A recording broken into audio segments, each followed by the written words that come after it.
Yeah, well, hello everyone. I thought today I'd like to tell you a story about Hornchurch wisdom. Yes, some wisdom that is found in Hornchurch, or rather was found in 2015. At the time, I was under quite a bit of pressure, and I was walking down North Street, and on this board in chalk was written this quotation. And not only did it open my eyes and expand my mind, but it also did something inside of me. And so I'm going to tell you what the quote was, and you'd be able to judge whether or not it's a decent quote or whatever. So here goes. What is the use of living if it not be to strive for noble causes and to make this muddled world a better place for those who will live in it after we're gone? Well, that was a quote from Winston Churchill, and it did have an effect on me.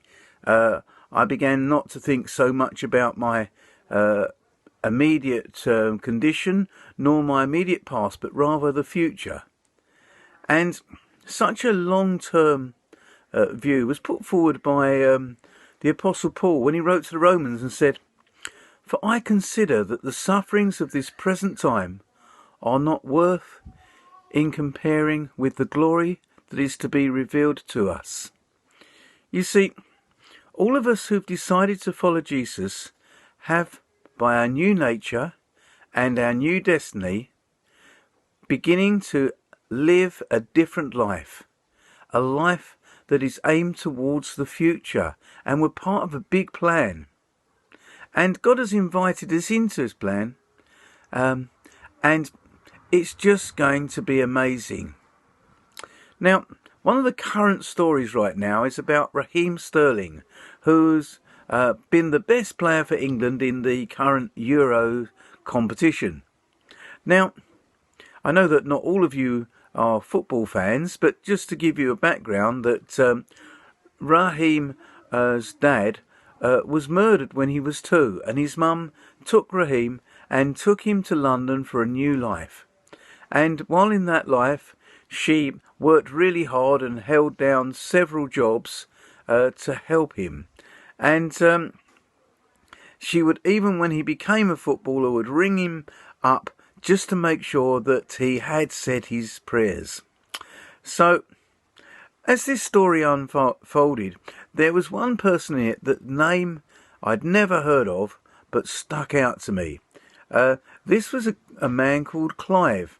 Now, Clive was a football scout that obviously had spotted Raheem, but he didn't just do scouting. He also took under his wing any boys that didn't have dads, and he would take them out to snooker and stuff like that. Now, what that made me think is that we can't all have the ability to be a top footballer, but we can be Clive to someone. We can take interest in someone who is not our own. As Jesus said, if you only do things to those who will do the same thing in return to you, what reward is that?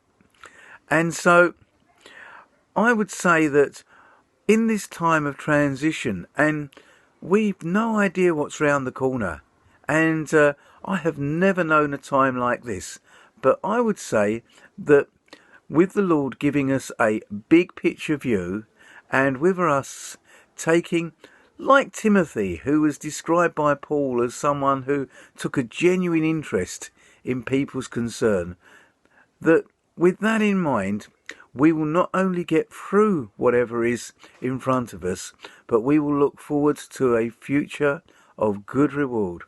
Have a really great day. God bless.